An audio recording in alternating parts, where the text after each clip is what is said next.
4 मई 1799 का वो दिन जब शेर मैसूर टीपू सुल्तान ने अपने वतन की हिफाजत करते हुए अपनी जान की कुर्बानी दे दी थी।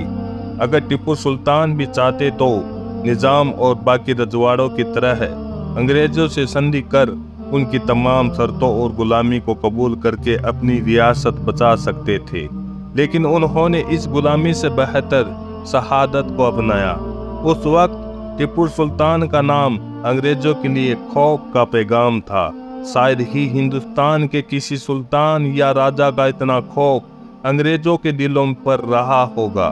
टीपू सुल्तान ने उस वक्त अंग्रेजों की नींद हराम कर दी थी, जिस वक्त के हिंदुस्तान के ज्यादातर नवाब व राजा रजवाड़े अपनी हुकूमत और वजूद बचाने के लिए अंग्रेजों की चौखट पर नाक रगड़ रहे थे।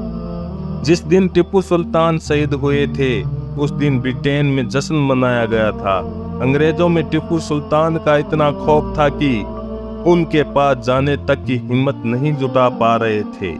जब एक गोली उनके दाएं सीने में धंस गई तब वो जमीन पर गिर गए।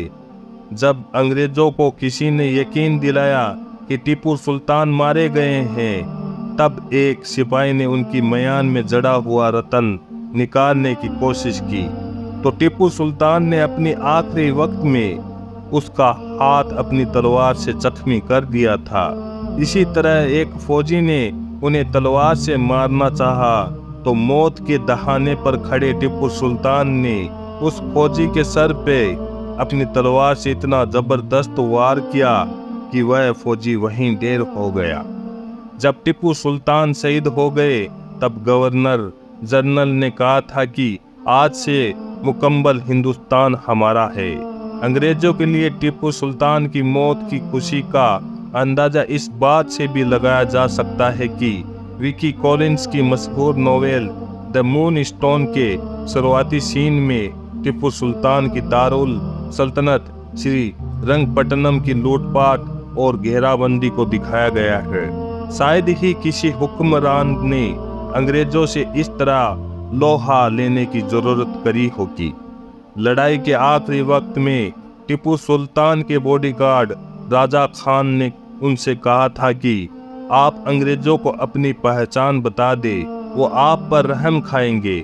उस वक्त उस मर्दे मुजाहिद ने जो अल्फाज कहे वो तारीख में अमर हो गए। उन्होंने उनसे कहा कि शेर की एक दिन की जिंदगी गिद्दड़ की 100 साल की जिंदगी से बेहतर होती है। जब टीपू सुल्तान का जनाजा श्री रंगपट्टनम की गलियों से निकाला तो सड़कों के दोनों ओर लोगों की कतारें लग गई। हर किसी की आंखें नम हो गई। औरतों ने अपनी चूड़ियां तोड़ दी। लोग जमीन पर लेटकर अपने सुल्तान की मौत का मातम कर रहे थे।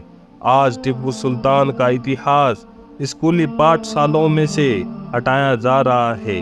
शायद हटाने वाले को यह नहीं पता कि इतिहास लोहे की तख्ती पर लिखा जाता है जिसे कभी मिटाया नहीं जा सकता।